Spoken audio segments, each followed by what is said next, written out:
Hello दोस्तों, welcome back to my YouTube channel. इस video में मैं मैनेजमेंट अकाउंटिंग का थ्योरी वाला पार्ट पूरा कवर करूंगा, यूनिट नंबर 1 से लेके यूनिट नंबर 5 तक। इसमें मैं सभी रेलेवेंट टॉपिक्स के बारे में डिस्कस करूंगा और मैं इसमें आपको पूरा जो मैनेजमेंट अकाउंटिंग है उसकी सभी चैप्टर्स की थ्योरीज इसमें मैं आपसे के साथ डिस्कस करूंगा। तो चलिए स्टार्ट करते हैं बिना किसी देरी के।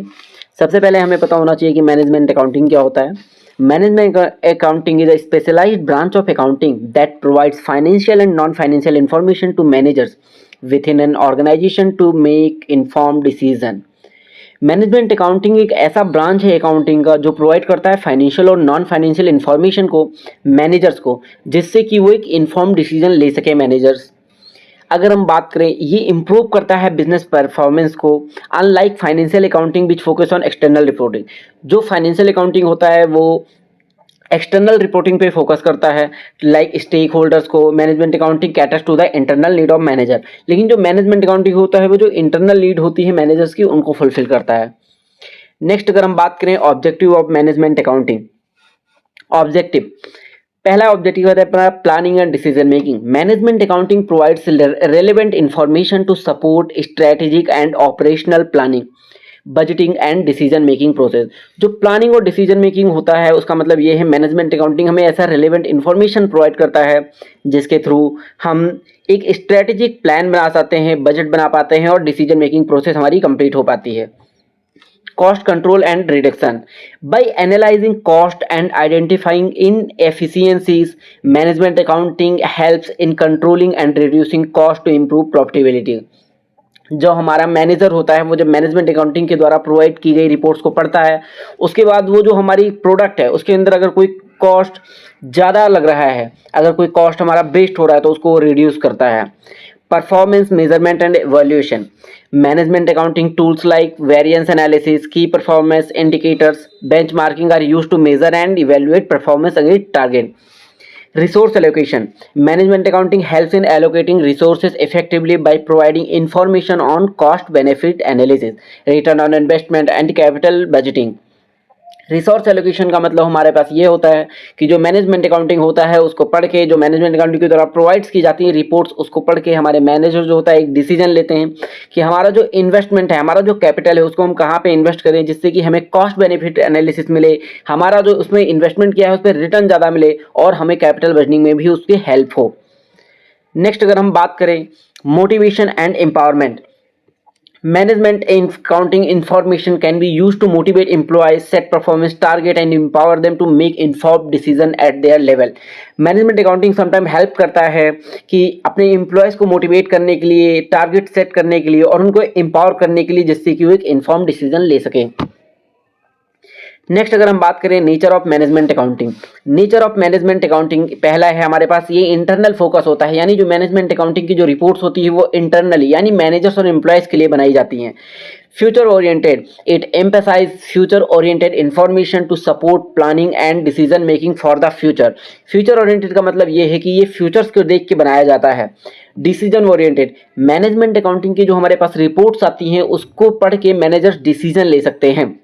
No rigid rules. It is not bound by strict accounting standards like financial accounting, allowing for flexibility in reporting analysis.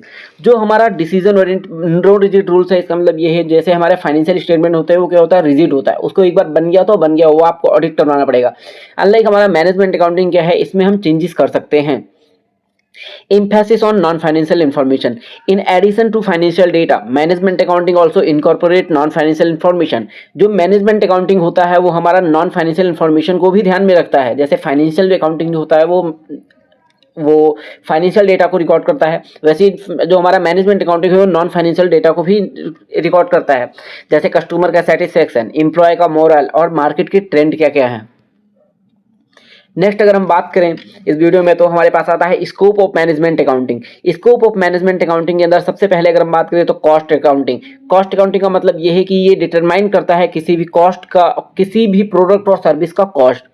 Budgeting and forecasting, ये हेल्प करता है बजट बनाने में और फोरकास्ट करने में various activities and operation. Performance measurement, measuring and evaluating performance against target. जो performance measurement है इसका मतलब ये है कि हमारा परफॉर्मेंस मेजरमेंट करने में हेल्प करता है कि हमने क्या गोल बनाए थे और हमारा क्या गोल अचीव हुआ है। Decision making, providing information for making decision on pricing, product mix, capital investment and other strategic issues। ये डिसीजन मेकिंग में हेल्प करता है कि हमें कहाँ पे अपना पैसा जो है कैपिटल है उसे इन्वेस्ट करना चाहिए, हमें कौन सा प्रोडक्ट बनाना चाहिए, हमें कौन सा प्रोडक्ट मिक्स रखना चाहिए, क्या प्राइसेस हमें बनानी चाहिए। Risk management very important part of this video. ये आइडेंटिफाई करता है कि जो एक मैनेजर है, जो एक बिजनेस है, वो कितना रिस्क अपने प्रोडक्ट के लिए ले सकता है। नेक्स्ट अगर हम बात करें cost accounting, financial accounting and management accounting के बीच में डिफरेंस। जो हमारा मैनेजमेंट अकाउंटिंग होता है, मैनेजमेंट अकाउंटिंग के जो यूजर्स होते हैं वो हमेशा इंटरनल रहेंगे, फाइनेंशियल अकाउंटिंग के जो यूजर्स रहेंगे वो हमेशा एक्सटर्नल रहेंगे, कॉस्ट अकाउंटिंग के जो यूजर रहेंगे वो इंटरनल रहेंगे। ये एम किस पे करता है? ये एम करता है मैनेजमेंट अकाउंटिंग की किसी एक प्रोडक्ट का कॉस्ट क्या लग रहा है और उस प्रोडक्ट को हमें बनाना चाहिए या नहीं बनाना चाहिए। जो फाइनेंशियल अकाउंटिंग करता है वो एम क्या करता है कि ये एम करता है कि हमारा प्रॉफिटेबिलिटी को चेक करता है। कॉस्ट अकाउंटिंग ये एम करता है कि कैसे हम किसी प्रोडक्ट की कॉस्ट को कम कर सकते हैं। अगर हम बात करें पीरियोडिटी ऑफ रिपोर्टिंग, यानी कि जो हमारी रिपोर्ट्स बनती हैं वो कब कब बनती है। मैनेजमेंट अकाउंटिंग की हम कभी भी बना सकते हैं, कभी कॉन्टिन्यूस बेसिस पे होता है, डेली है, वीकली है, मंथली है, ईयरली है। यहाँ अगर हम फाइनेंशियल अकाउंटिंग की बात करें तो ये हर लास्ट ईयर में बनता है, लास्ट ईयर में बनता है फाइनेंशियल ईयर के लास्ट ईयर में बनता है। अगर हम बात करें यहाँ पे कॉस्ट अकाउंटिंग की तो ये मैनेजमेंट अकाउंटिंग की तरह लगातार बनता ही जाता है, कॉन्टिन्यूस बेसिस पे चलता है।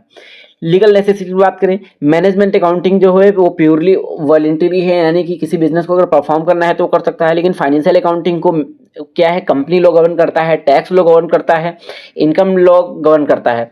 अगर हम बात करें कॉस्ट अकाउंटिंग की तो कॉस्ट अकाउंटिंग क्या है, ये प्योरली वॉलंटरी है। नेक्स्ट अगर हम बात करें कॉस्ट कंट्रोल और कॉस्ट रिडक्शन के बीच में अंतर क्या होता है। Cost control involves monitoring and managing cost to ensure they are with budget. Cost control क्या इन्वॉल्व करता है कि ये मैनेजर को ये असिस्ट करता है कि ये अपने बजट में है। वहीं अगर हम दूसरी साइड बात करें cost reduction on the other hand focus on finding waste to reduce cost without compromising quality और सर्विस। अगर हम कॉस्ट रिडक्शन की बात करें तो उन्हें बजट में रहने के लिए ये उन्हें हेल्प करता है। वही हम कॉस्ट रिडक्शन की बात करें तो उन्हें हेल्प करता है किसी एक प्रोडक्ट की हम कॉस्ट कम कैसे कर सकते हैं बिना उसकी क्वालिटी और बिना उसकी सर्विस के साथ कॉम्प्रोमाइज किए। नेक्स्ट अगर हम बात करें इन सभी को अगर हम समराइज करना चाहें तो इसका मतलब ये है, management accounting plays a crucial role in providing valuable insights to manager for effective decision making, cost control and overall business success. It differs from financial accounting in its focus on internal users, future-oriented information and flexibility। जैसे हमारा जो financial accounting होता है वो हमें क्या provide करता है, वो हमें प्रॉफिट एंड लॉस प्रोवाइड करता है, जिससे बेसिस पे ही क्या होता है, जैसे हमें पूरा डे बाई डे हमने बिजनेस किया पूरा ईयर, लास्ट में जाके हमें ये बताता है कि इसमें कितना प्रॉफिट हुआ है। इसी तरह हमारा जो मैनेजमेंट अकाउंटिंग होता है वो क्या बताता है, वो आने वाले फ्यूचर के लिए हमें बजट देता है, आने वाले फ्यूचर के लिए हमें टास्क देता है कि हमें इतना प्रॉफिट करना है, हमें इतना ये प्रोडक्ट बनाना है, हमें कॉस्ट कंट्रोल में हेल्प करता है, डिसीजन मेकिंग में हेल्प करता है। नेक्स्ट अगर हम बात करें, नेक्स्ट हमारे पास आता है नेक्स्ट यूनिट हम स्टार्ट कर रहे हैं। नेक्स्ट हमारे को आता है मार्जिनल कॉस्ट क्या होता है और मार्जिनल कॉस्टिंग क्या होता है। Marginal cost, this is the additional cost incurred to produce one more unit of output. It focus solely on the variable cost associated with producing that extra unit. जैसा कि हम सभी को पता है जो एक ऑर्गेनाइजेशन होती है उसके अंदर कई प्रकार की कॉस्ट होती है। जैसे हम मेजरली अभी दो कॉस्ट को लेके चलेंगे, यहाँ पे एक होता है फिक्स कॉस्ट और एक होता है वेरिएबल कॉस्ट। जो फिक्स कॉस्ट होता है वो आउटपुट की जो यूनिट होती है, यूनिट के साथ आउटपुट के साथ वो चेंज नहीं होता है। लेकिन वही अगर हम बात करें हमारे वेरिएबल कॉस्ट की, वेरिएबल कॉस्ट क्या होता है, हर एक आउटपुट के साथ वो चेंज होता जाएगा। तो मार्जिनल कॉस्ट क्या करता है, ये एडिशनल कॉस्ट को आइडेंटिफाई करता है जो हम एक्स्ट्रा एक यूनिट बना रहे हैं। नेक्स्ट अगर हम बात करें मार्जिनल कॉस्टिंग की, an accounting method that emphasizes the importance of marginal cost in decision making. It treats fixed cost as periodic cost, meaning they are expenses in the period they are incurred regardless of the level of production. Marginal cost अगर हम बात करें, ये एक ऐसा accounting method है, ये क्या करता है, डिसीजन मेकिंग में हेल्प करता है। ये ट्रीट करता है फिक्स कॉस्ट को पीरियोडिक कॉस्ट की तरह। अगर हम नेक्स्ट बात करें absorption costing versus variable costing, these are two different approach to accounting for product cost. यानी कि जो हम प्रोडक्ट बना रहे हैं उनके अंदर हमें कौन सा कॉस्ट इनकर करना चाहिए, कौन सा कॉस्ट इनकर नहीं करना चाहिए। यानी कि कौन सा हमें जब रिपोर्ट बना रहे हैं तो हमें कौन सा वो कॉस्ट उसमें कहाँ पे ऐड करना चाहिए, कहाँ पे लेस करना चाहिए, ये हमें उसके बारे में नॉलेज देता है। अगर हम बात करें एब्जॉर्प्शन कॉस्टिंग की, this method include both fixed and variable manufacturing cost in the product cost. ये जो हमारा एब्जॉर्प्शन मेथड होता है, इसके अंदर क्या होता है, जितने भी हमारे फिक्स्ड होते हैं, जितने भी हमारे वेरिएबल कॉस्ट होते हैं, उनको ये प्रोडक्ट कॉस्ट मान के चलता है। This means fixed manufacturing overhead is allocated to each unit of produce, यानी कि जो हमारा फिक्स्ड कॉस्ट होता है उसको हर एक यूनिट को हम एलोकेट कर देंगे। वही अगर हम बात करें वेरिएबल कॉस्ट में, वेरिएबल कॉस्टिंग का मतलब ये होता है only variable manufacturing cost are included in the product cost. जितने भी हमारे पास वेरिएबल कॉस्ट होंगे उन्हीं को केवल हम प्रोडक्ट कॉस्ट मानेंगे, प्रोडक्ट कॉस्ट में इंक्लूड करेंगे। अगर हम फिक्स्ड मैन्युफैक्चरिंग ओवरहेड क्या बात करें तो वो क्या होगा, वो पीरियडिक जो होता है हमारे मतलब पूरे साल का जो खर्चा हुआ है उसमें हम काउंट करेंगे। अगर हम नेक्स्ट बात करें, अब इनके फीचर्स के बारे में कुछ बात हो रही है, जैसे एब्जॉर्प्शन कॉस्टिंग। एब्जॉर्प्शन कॉस्टिंग में क्या होगा, ऑल मैन्युफैक्चरिंग कॉस्ट होगा, फिक्स्ड मैन्युफैक्चरिंग ओवरहेड सारे यूनिट को एलोकेट कर दिया जाएगा। Income is determined by deducting cost of goods sold. Income कब होगी हमारे पास, जो कॉस्ट ऑफ गुड्स सोल्ड हम डिडक्ट कर देंगे सेल्स में से। अब हम बात करें वेरिएबल कॉस्टिंग में, वेरिएबल कॉस्टिंग में सबसे पहली बात तो ओनली वेरिएबल मैन्युफैक्चरिंग कॉस्ट को इंक्लूड किया जाएगा। Fixed manufacturing overhead related is period cost. Fixed manufacturing जो हमारा कॉस्ट होगा उसे हम पीरियड कॉस्ट मान लेंगे, और ये क्या है, ये हमारा ग्रॉस प्रॉफिट में से डिडक्ट हो जाएगा, तब हमको जाके इनकम मिलेगा। नेक्स्ट अगर हम बात करें हमारे पास सीबीपी एनालिसिस, सीबीपी यानी कि cost volume profit. CBP analysis is a tool used to understand the relationship between sales volume cost and profit. CBP analysis एक ऐसा टूल है जो हमें रिलेशनशिप बताता है, हेल्प करता है उसके जानने में सेल्स वैल्यूम के कॉस्ट के बीच में और प्रॉफिट के बीच में, यानी कि सेल्स वैल्यूम कितना है, कॉस्ट कितना लग रहा है और हमारे पास प्रॉफिट कितना हो रहा है, इन तीनों को जो हम पढ़ते हैं तो वो सीबीपी कहा जाता है। It helps business determine the break even point. ये बिजनेस को हेल्प करता है ब्रेक इवन पॉइंट बताने में। ये टारगेट करता है प्रॉफिट लेवल्स को and the impact of changes in sales volume and cost on profitability. कैसे कैसे अगर हम चेंजेस करते हैं अपने सेल्स वैल्यूम में, कैसे कैसे हम चेंजेस करते हैं अपने कॉस्ट में, तो कैसे वो प्रॉफिट के ऊपर इफेक्ट करता है। सीबीपी एनालिसिस हमें ये सारी चीजें बताता है। अगर हम बात करें की एलिमेंट्स के सीबीपी एनालिसिस की, सबसे पहले हमारा आता है sales price per unit, variable cost per unit, fixed cost per unit, contribution margin. Sorry, fixed cost कभी भी पर यूनिट नहीं होगा। फिक्स्ड कॉस्ट हमेशा क्या होता है, एक पीरियोडिक के लिए होता है। जैसे मान लीजिए आपने एक रूम रेंट पे लिया है, उसका रूम का कॉस्ट अगर 4,000 रुपये जाता है, तो आप उसको क्या है अपने सारे प्रोडक्ट को उसे एलोकेट नहीं कर सकते। वो 4,000 क्या होगा, वो आपके पूरा होल पीरियोडिक कॉस्ट के लिए माना जाएगा। नेक्स्ट अगर हम बात करें break even analysis, break even point is the level of sales at which total revenue equals total cash. Break even point ऐसा पॉइंट होता है जहां पे सेल्स जो होता है और टोटल रेवेन्यू जो होता है वो इक्वल टोटल कॉस्ट हो जाता है। यानी आपने 5 रुपए का प्रोडक्ट बनाया, आपने 5 रुपए का सेल कर दिया। बहुत फिक्स्ड एंड वेरिएबल, यानी कि फिक्स्ड और वेरिएबल को साथ में लेके चलता है। At this point the company neither makes a profit not incur a loss. In that case company जो होती है वो ना तो प्रॉफिट में रहती है और ना तो कंपनी लॉस में रहती है। नेक्स्ट अगर हम बात करें, हमारे पास आता है break even point calculation. Break even point calculation की अगर बात की, सबसे पहले हमारे पास यूनिट में आता है। यूनिट में अगर हमें उसे सेम टू सेम चीज को कैलकुलेट करना है। नेक्स्ट अगर हम बात करें, हमारे पास यूनिट के उस पर आता है। यूनिट का मतलब ये होता है ब्रेक इवन पॉइंट जो हमारे पास होता है उसको अगर यूनिट में निकालना है तो क्या होगा, फिक्स कॉस्ट जो हमारा है उसको हम कंट्रीब्यूशन पर यूनिट के हिसाब से डिवाइड कर देंगे, तो हमारे पास यूनिट के हिसाब से ब्रेक इवन पॉइंट आ जाएगा। नेक्स्ट अगर हम बात करें PV ratio, the PV ratio measures the relationship between contribution and margin. जो पीवी रेशियो होता है वो कैसे रिलेशनशिप मेजर करता है, हमारा कंट्रीब्यूशन मार्जिन कितना है और हमारा सेल्स रेवेन्यू कितना है, इसके बीच में ये रिलेशनशिप बिल्ड करता है। जैसे कि हमारा जो पीवी रेशियो निकालने का फॉर्मूला होता है वो होता है कंट्रीब्यूशन अपॉन में सेल्स इंटू 100, ये हमारे पास आता है। अब हमारे पास हम बात करें कंट्रीब्यूशन, कंट्रीब्यूशन कैसे आता है, कंट्रीब्यूशन में आता है जब हम सेल्स में से वेरिएबल कॉस्ट को माइनस करते हैं तो हमारे पास आता है contribution. It indicates the proportion of each sales unit that contribute toward covering fixed cost. ये हमें क्या बताता है, ये बताता है जैसे जैसे हम क्या है हल सेल कर रहे हैं तो कैसे कैसे हमारा जो फिक्स कॉस्ट है वो कवर होता जा रहा है और कैसे हमारा प्रॉफिट जनरेट हो रहा है। नेक्स्ट अगर हम बात करें angle of incidence, the angle of incidence is the angle found by the sales line and the total cost line on a CBP graph. जो हमारा एंगल ऑफ इंसिडेंस होता है, पहली बात तो ये आपके उसमें पूछा नहीं जाएगा। नेक्स्ट अगर हम बात करें तो ये एक्सेल सीट के ऊपर काम आता है। एंगल ऑफ इंसिडेंस जो हमारे पास होता है वो क्या होता है, एक चार्ट होता है, उसमें हम एक कॉस्ट लाइन बनाते हैं, एक हम अपने रेवेन्यू की लाइन बनाते हैं। और अगर हम देखते हैं अगर हमारा कॉस्ट क्या है रेवेन्यू से ज़्यादा है तो वो लॉस का पार्ट होगा, अगर हमारा कॉस्ट रेवेन्यू के इक्वल है तो हमारा वो बीपी का पार्ट होगा, यानी कि ब्रेक इवन पॉइंट, जहाँ पे कंपनी ना तो प्रॉफिट में होगी ना तो लॉस में होगी। नेक्स्ट अगर हम बात करें जहाँ पे हमारा कॉस्ट क्या है वो कम है, रेवेन्यू हमारा ज़्यादा है, उस टाइम कंपनी क्या होगी, वो प्रॉफिट में होगी। अगर हम बात करें मार्जिन ऑफ सेफ्टी की, the margin of safety is the excess of actual और expected sales over the break even point. Margin of safety क्या होता है, जो हमारा एक्चुअल और एक्सपेक्टेड सेल होता है ब्रेक इवन पॉइंट से ज्यादा हो जाता है। It indicates the question available to absorb sales decline without incurring a loss, यानी कि हम जब लॉस को इनकर नहीं करते हैं। अब इसका मार्जिन ऑफ सेफ्टी का हम फॉर्मूला बताएं तो एक्चुअल सेल्स माइनस में ब्रेक इवन सेल्स, जो ब्रेक इवन सेल्स आप निकालते हैं उसी सेल्स को यहाँ पे माइनस करना है। अगर हम की फैक्टर की बात करें, the key factor is the limiting factor that restrict production और sales volume. It could be a shortage of raw material, limited production capacity और sufficient demand.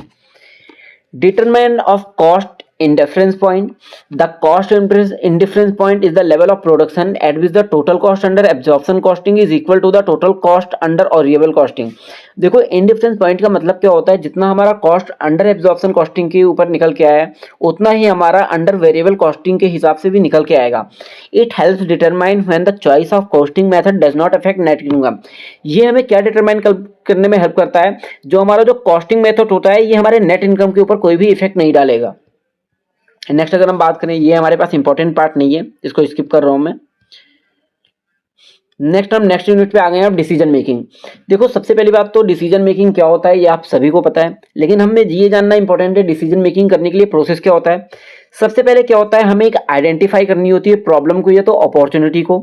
Clearly define the situation that requires a decision. Second step, gather information. Gather information मतलब collect relevant data and factors to understand the problem और opportunity, यानी कि एक information हमें अगर gather करेंगे हम तभी तो उस अपॉर्चुनिटी के लिए हमें एक आइडिया लग पाएगा। जनरेट ऑल्टरनेटिव, यानी कि ब्रेन स्टॉक करना चाहिए कि हमें इस काम को करना है तो हम किस तरह इस काम को और कितने तरीकों से किया जा सकता है।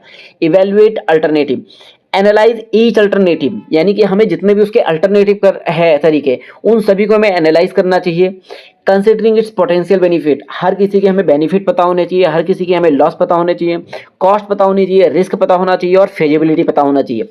सेलेक्ट द बेस्ट अल्टरनेटिव, और उनमें से जितने भी बेस्ट अल्टरनेटिव है उन्हें हमें सेलेक्ट कर लेना चाहिए, इंप्लीमेंट करना चाहिए फिर डिसीजन को, यानी put the chosen alternative into decision action, यानी कि हमें जितना भी हमने डिसीजन जो हमने वहां से एक अल्टरनेटिव डिसीजन लिया है, जो अल्टरनेटिव बेस्ट डिसीजन है उसे हमें क्या है एक्शन में लाना चाहिए। फिर हमें उस डिसीजन को मॉनिटर करना चाहिए और इवेलुएट करना चाहिए। मॉनिटर मतलब हमने जो डिसीजन लिया है क्या वो एक्चुअली में काम कर रहा है या फिर नहीं कर रहा है। इवेलुएट, हमने सोचा था कि हमें 10,000 का प्रॉफिट होगा लेकिन हमें 10,000 का प्रॉफिट नहीं हुआ, तो क्यों नहीं हुआ, ये होता है हमारे पास इवेलुएट करने और मॉनिटर करने का मतलब। नेक्स्ट अगर हम बात करें तो हमारे पास आता है कॉन्सेप्ट ऑफ रिलेवेंट कॉस्ट, यानी कि relevant cost are those that will differ between the alternative being considering in a decision. They are future oriented cost that will change based on the chosen course of action irrelevant. Cost on the other hand will remain the same regardless of the decision. For instance, if a company is deciding whether to accept a special order, the relevant cost would include the variable cost associated with producing the additional unit, any incremental fixed cost, and the opportunity cost of using existing capacity for the special order instead of other profitable products. Next अगर हम बात करें, next solving short term decision making problem. Marginal costing and differential costing are two technique used to analyze relevant cost and make short term decision. If we talk about the short term decision, marginal costing, this approach focus on the change in cost that occurs when production increase or decrease by 1 unit. Marginal cost का मतलब अभी आपको पहले भी मैंने बताया, जैसे कि क्या होता है जो हम किसी एक यूनिट का प्रोडक्शन एक्स्ट्रा करते हैं, फिर एक यूनिट का प्रोडक्शन हम कम करते हैं, तो उनकी वजह से जो हमारे कॉस्ट के ऊपर, ओवरऑल कॉस्ट के ऊपर जो चेंज आता है उसे हम कहते हैं marginal costing. It helps in determining the contribution margin which is the difference between sales revenue and variable cost. ये हमें आइडेंटिफाई करने में हेल्प करता है कंट्रीब्यूशन मार्जिन को, जो डिफरेंस बताता है सेल्स रेवेन्यू और वेरिएबल कॉस्ट के बीच में।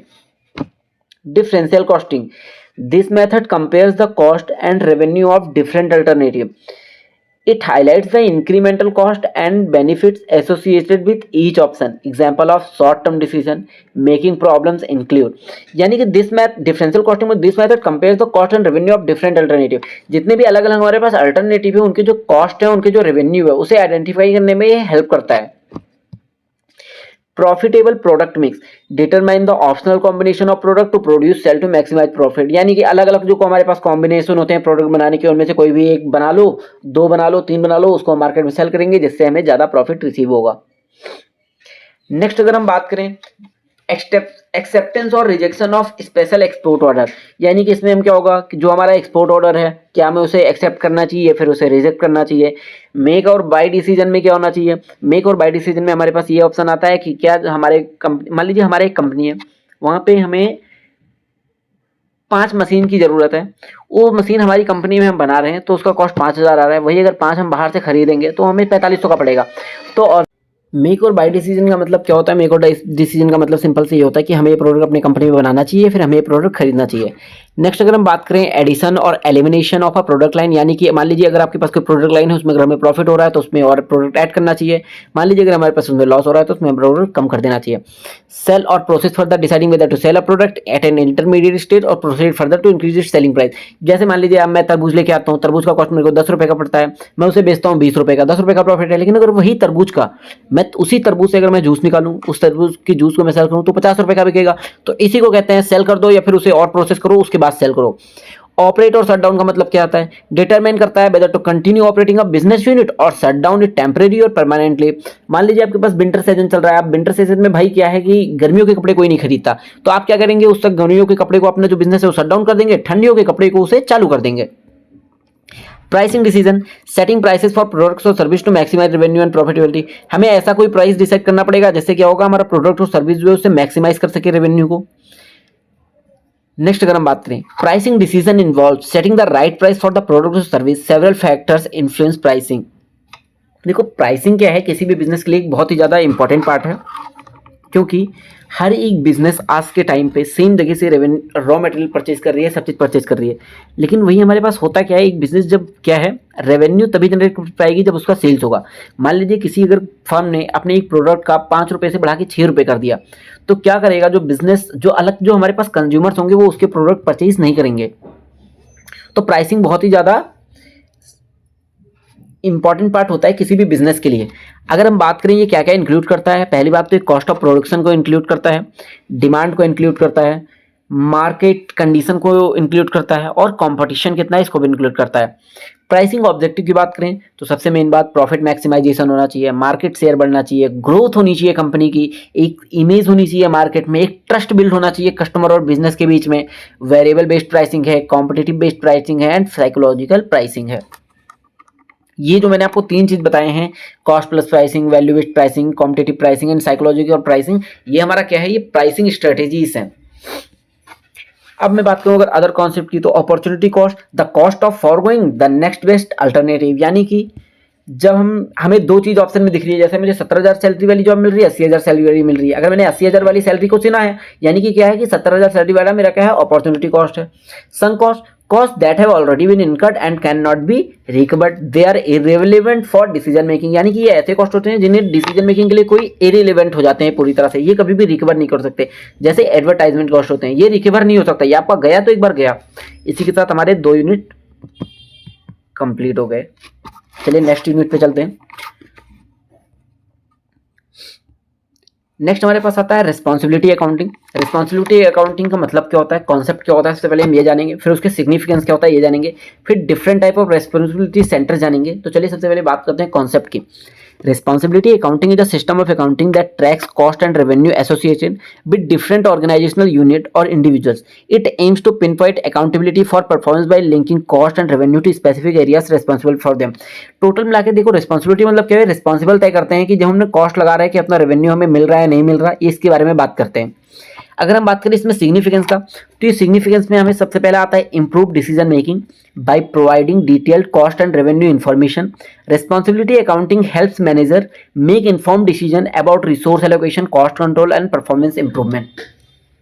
जब कोई रिस्पॉन्सिबिलिटी अकाउंटिंग को पढ़ता है, रिस्पॉन्सिबिलिटी अकाउंटिंग को जानता है, और जो मान लीजिए कोई रिस्पॉन्सिबिलिटी मैनेजर है हमारे पास, तो वो क्या करेगा, वो सारा का सारा डिटेल जो कॉस्ट और रेवेन्यू इन्फॉर्मेशन है वो प्रोवाइड करेगा। और रिस्पॉन्सिबिलिटी अकाउंटिंग हेल्प करता है मैनेजर को कि वो इन्फॉर्म डिसीजन भी ले सके कि कैसे उन्हें रिसोर्स एलोकेट करना है, कैसे उनका जो प्रोडक्ट है उस पर कॉस्ट कंट्रोल करना है। Enhanced accountability, it establish clear lines of responsibility. किसी भी बिजनेस में जो अकाउंटेबिलिटी होता है, रिस्पॉन्सिबिलिटी होता है, बहुत ज़्यादा इंपॉर्टेंट है। यानी कि क्या होता है, ये स्टेब्लिश कर देता है, ये बता देता है कि रिस्पॉन्सिबिलिटी कितनी है। Make it easier to identify areas of success and areas needing improvement. ये भी बता देता है कि हमारे पास ऐसा कौन सा एरिया है जिसमें हमें सक्सेस मिल रहा है, जिसमें हमें, और हमारे पास कौन सा एरिया है जिसमें हमें कुछ सुधार करने की जरूरत है, इंप्रूवमेंट करने की जरूरत है। नेक्स्ट अगर हम बात करें तो हमारे पास आता है मोटिवेशन टूल। ये एक मोटिवेशन टूल है। When individual and departments are held accountable for their performance, it can motivate them to improve efficiency and effectiveness. Next अगर हम बात करें, प्लानिंग एंड बजटिंग में भी हेल्प करता है। Responsibility accounting data is crucial for setting realistic budget, forecasting future performance and evaluating the effectiveness of plans. ठीक है, अगर हम नेक्स्ट बात करें तो डिफरेंट रिस्पॉन्सिबिलिटी सेंटर्स हैं हमारे पास, जैसे cost center. A cost center is responsible for controlling cost but has no direct responsibility for generating revenue. जो हमारे पास कॉस्ट सेंटर होता है उसका मतलब ये होता है कि वो कॉस्ट के ऊपर तो कंट्रोल कर लेगा, लेकिन क्या है, वो डायरेक्ट रेवेन्यू जनरेट करने में वो रिस्पॉन्सिबल नहीं है। एग्जाम्पल इंक्लूड करता है मेंटेनेंस डिपार्टमेंट को, प्रोडक्शन डिपार्टमेंट को और एचआर डिपार्टमेंट को। रेवेन्यू सेंटर एक सेम टू सेम, जैसे revenue centre is responsible for generating revenue but has limited control over cost. Revenue centre के ऊपर क्या है, रेवेन्यू ज़्यादा तो जनरेट कर लेंगे, लेकिन क्या है, उनके ऊपर कॉस्ट के ऊपर वो कम कंट्रोल करते हैं। Profit centre is responsible for both like generating revenue and controlling cost. Investment center is responsible for generating revenue, controlling cost and making investment decision. Investment center सभी के लिए लिंक करता है कि रेवेन्यू कितना लग रहा है हमारे पास, कॉस्ट कितना आ रही है हमारे पास, और उसको इन्वेस्टमेंट कहाँ पे करना है। Divisional performance measurement, financial and non financial measurement. चलिए हम सबसे पहले फाइनेंशियल मेजर्स की बात करेंगे। Return on investment measures the profitability of an investment relative to its cost. Residual income measures the excess of income earned over a minimum required return on investment. It is calculated as net income minus में required rate of return invested capital. If we talk about the next, economic value added, that means EVA measures the economic profit generated by an investment. It is calculated as net profit after taxes minus. Sales growth measures the percentage increase in sales revenue over a period. Profit margin measures the percentage of revenue that is profit. Asset turnover measures the efficiency with which assets are used to generate revenue. Non financial measures क्या क्या होते हैं हमारे पास? Customer satisfaction होता है, measures customer satisfaction through surveys, feedbacks and other metrics. Employee satisfaction measures employee morale, engagement and retention through surveys and other metrics. Market share measures the percentage of the market that a company or division control.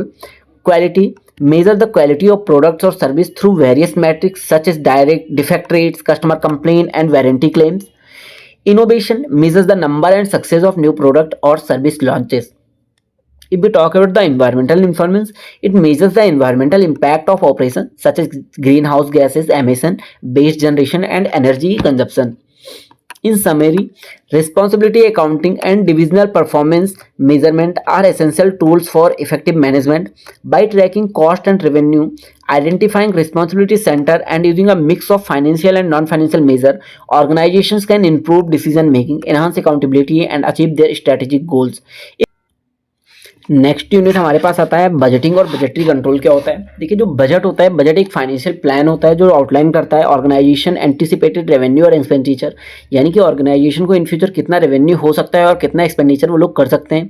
It serves as a road map for resource allocation, ये resource allocation के लिए एक road map होता है। अब अगर हम बात करें बजटिंग का, बजटिंग क्या होता है, उस बजट को बनाने के प्रोसेस को हम बजटिंग कहते हैं। The process of creating a budget involve setting financial target, estimating revenues, forecasting expenses and allocating resources accordingly. If we talk about the budgetary control, it's the process of monitoring and controlling actual results against the budgeted figures. This involves variance analysis, identifying deviations and taking correcting actions to bring performance in the line with budget. Budgetary control का मतलब ये होता है जैसे हमने जो अपना budget बनाया है, एक्चुअल बजट जो हमारा है और जो हमारा एक्चुअल रिजल्ट है, उन दोनों के बीच में कंपैरिजन करता है, और मान लीजिए अगर कोई डिफरेंसेस उन दोनों के बीच में निकल के आते हैं तो उन्हें ये दूर करता है। अगर हम बात करें ऑब्जेक्टिव ऑफ बजटिंग, ये प्लानिंग करने में हेल्प करता है। Budgeting aids in strategic planning by setting target and allocating resources to achieve goals. Coordination में हेल्प करता है। It helps coordinate activities across different type of departments and ensure alignment with overall business objective. हमें पता है कि हर एक business के अपने अपने अलग अलग गोल्स होते हैं, वैसी तरह के हमारे जो एम्प्लॉयज़ होते हैं उनके भी अलग अलग गोल होते हैं, तो बिजनेस और एम्प्लॉयज़ के गोल को एक साथ मिलाने के लिए भी हेल्प करता है। अगर मैं बात करूं कंट्रोल की, budgeting provides a framework for monitoring performance, identifying deviation and taking corrective actions. If we talk about the motivation, it can motivate employees by setting clear goals and targets. Communication, it facilitates communication about financial expectations within the organization. Next अगर हम बात करें merits की और limitation की budgeting की, तो सबसे पहले हम बात करेंगे मेरिट्स की। ये इंप्रूव करता है प्लानिंग और कोऑर्डिनेशन को, ये इन्हांस करता है कंट्रोल ओवर कॉस्ट और एक्सपेंसेस को, ये बेटर रिसोर्स एलोकेशन में भी हेल्प करता है, ये इंप्रूव करता है परफॉर्मेंस इवैल्यूएशन को, मोटिवेशन देता है एम्प्लॉयज़ को, ये इंप्रूव करता है कम्युनिकेशन को between each and every department, ये फाइनेंशियल अकाउंटेबिलिटी में भी ये हेल्प करता है। नेक्स्ट अगर हम बात करें लिमिटेशन, टाइम कंज्यूमिंग प्रोसेस है, यानी कि बहुत ही ज़्यादा टाइम कंज्यूमिंग प्रोसेस है। इनफ्लेक्सिबल इन डायनेमिक इन्वायरमेंट, यानी कि अगर डायनेमिक इन्वायरमेंट है तो ये इनफ्लेक्सिबल है। Over emphasis on meeting target जिसमें lead to rigidity in lack of innovation, यानी कि जैसे हम कई बार क्या होता है बड़ा बड़ा टारगेट हम बना देते हैं या फिर कम कम टारगेट हम बना देते हैं तो मीट हो जाता है, तो ये क्या होगा, रिजिडिटी हो जाएगा और इनोवेशन में चेंजेस नहीं होंगे कुछ भी। कॉस्टली प्रोसेस है specially for large organization. Inaccuracy in forecasting can lead to inefficiency, यानी कि अगर मान लीजिए आपने कोई बजट ही अपना गलत बनाया है तो क्या होगा, ये कि इनएफिशिएंसी को जन्म दे देगा उस जगह पे। नेक्स्ट अगर हम बात करें फंक्शनल बजट, देखो हम डिस्कस करेंगे यहाँ पे कई सारे टाइप के बजट हैं तो उनको हम डिस्कस कर रहे हैं। नेक्स्ट अगर हम बात करें फंक्शनल बजट का, these are budgets prepared for specific department और function within an organisation. Example include करता है सेल्स बजट को, प्रोडक्शन बजट को, कैश बजट को और कैपिटल बजट को। अगर हम बात करें फिक्स्ड और फ्लेक्सिबल बजट के बारे में, तो फिक्स्ड बजट क्या होता है, these are prepared for a specific level of activity and do not adjust with changes in activity level. ये हमारे पास एक स्पेसिफिक लेवल ऑफ एक्टिविटी के लिए बजट बनाया जाता है और दूसरे एक्टिविटी ऑफ लेवल के लिए इसे दोबारा बनाना पड़ता है, वो चेंज नहीं हो सकता। They are suitable when activity levels are expected to remain stable. ये कहाँ के लिए काम आ सकता है, ये वहाँ के लिए यूजफुल होता है जहाँ पे हमें पता है कि जो एक्टिविटी लेवल है वो उतना ही रहेगा, सेम रहेगा हमेशा। फ्लेक्सिबल बजट सेम ऐसे ही होता है, this budget can be adjusted, जैसे जैसे ये हमारे जो लेवल होते हैं वो चेंज होते हैं वैसे वैसे ये जो बजट है तो हमारा चेंज होने लग जाता है।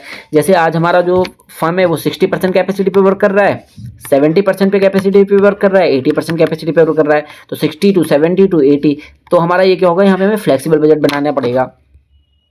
नेक्स्ट अगर हम बात करें डिफरेंट अप्रोचेस टू बजटिंग, हम बजटिंग के कई सारे अलग अलग तरीकों के बारे में बात करेंगे यहाँ पे। सबसे पहले हमारे पास आता है zero based budgeting. Start from zero and require each budget item to be justified based on its benefits and cost. Performance budgeting focus on output and outcomes rather than inputs. It emphasize the efficiency and effectiveness of resource utilization. Program budgeting groups activities into programs and allocate resources based on the expected result of each program. Next हमारे पास topic आता है standard costing क्या होता है और variance analysis क्या होता है। सबसे पहले हम बात करेंगे meaning of standard cost and standard costing. Standard cost, the predetermined cost of a product और service based on efficient production practice. It serve as the benchmark for performance evaluation. देखो जो प्री डिटरमिन्ड यानी कि जो हमारा standard cost होता है ये एक प्री डिटरमिन्ड कॉस्ट होता है, यानी कि पहले से डिसाइड हुआ एक कॉस्ट होता है किसी भी प्रोडक्ट और सर्विस का, जो क्या होता है एक बेंचमार्क होता है परफॉर्मेंस इवैल्यूएशन करने के लिए।